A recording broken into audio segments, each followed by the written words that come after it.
एक middle age की female psychiatrist के पास आती है और ये क्लेम करती है कि उसका जो लेफ्ट हैंड है वो अपने आप उठकर उसके गले को दबाने की कोशिश करता है, उसके गले को घोटने की कोशिश करता है। सुनने में तो ये केस बिजायर लगता है दोस्त, क्योंकि मैं एक दिन बुक पढ़ रहा था और उस बुक में इस केस का डिस्कशन हुआ था। तो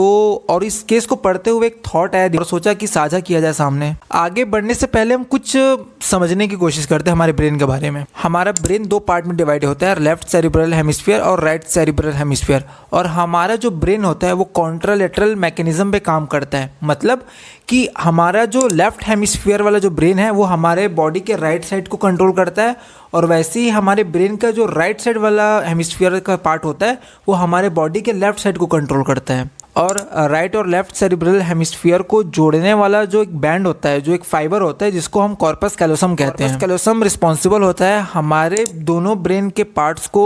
कम्युनिकेट कराने की या दोनों को सिंक्रोनाइज वे में वर्क करवाने की। और उस फीमेल के केस में उसके राइट सेरिब्रल हेमिस्फीयर में कुछ लेटेंट सुसाइडल टेंडेंसीज थी, और नॉर्मली लेफ्ट सेरिब्रल हेमिस्फीयर से कॉर्पस कैलोसम के थ्रू इनहिबिटरी मैसेजेस आते हैं जो इस टाइप के अर्जेस को कंट्रोल करते हैं या रोकते हैं। और डॉक्टर ने अनुमान लगाया कि हो सकता है कि उनका कॉर्पस कैलोसम किसी वजह से डैमेज हुआ हो और उनका जो ये इनहिबिटरी मैकेनिज्म है ये वर्क ना कर रहा हो। कुछ टाइम बाद उस पेशेंट की डेथ हो गई और ऑटोप्सी रिपोर्ट ने डॉक्टर गोल्डस्टेन की जो डायग्नोसिस है उसको कंफर्म किया कि इस पेशेंट की कॉर्पस कैलोसम में एक मैसिव स्ट्रोक आया है, जिससे लेफ्ट साइड और राइट साइड की ब्रेन आपस में कम्युनिकेट ही नहीं कर पा रही है और ना ही एक दूसरे को वो कंट्रोल कर पा रही है। और ये केस इसलिए इम्पॉर्टेंट हो जाता है कि इस केस ने हमारे ब्रेन के फंक्शन के डुअल नेचर को सामने लेके आया और दिखाया कि कैसे हमारे जो सेरिब्रल हेमिस्फीयर होते हैं अलग अलग फंक्शंस के लिए रिस्पॉन्सिबल होते हैं। और इस केस से ये भी पता चले कि हमारा जो राइट सेरिब्रल हेमिस्फीयर होता है वो इमोशनली थोड़ा ज़्यादा